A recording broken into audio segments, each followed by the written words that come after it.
Hello guys, welcome to Pronouncist, your pronunciation guide. Today we will learn how to pronounce the word shown on the screen, garage. First, let's hear its American pronunciation. Garage. Garage.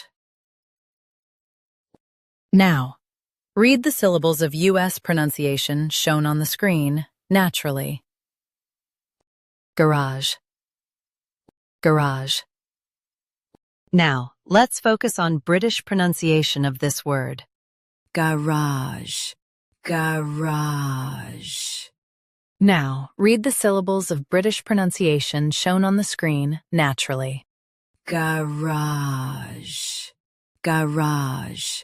U.S. Gur starts right away. UK Ga starts first. Practice repeatedly and you'll soon be able to say this word perfectly. The best way to practice is to repeat the syllable multiple times. The meaning of the word is a place to park cars. Try repeating this word several times to improve your pronunciation.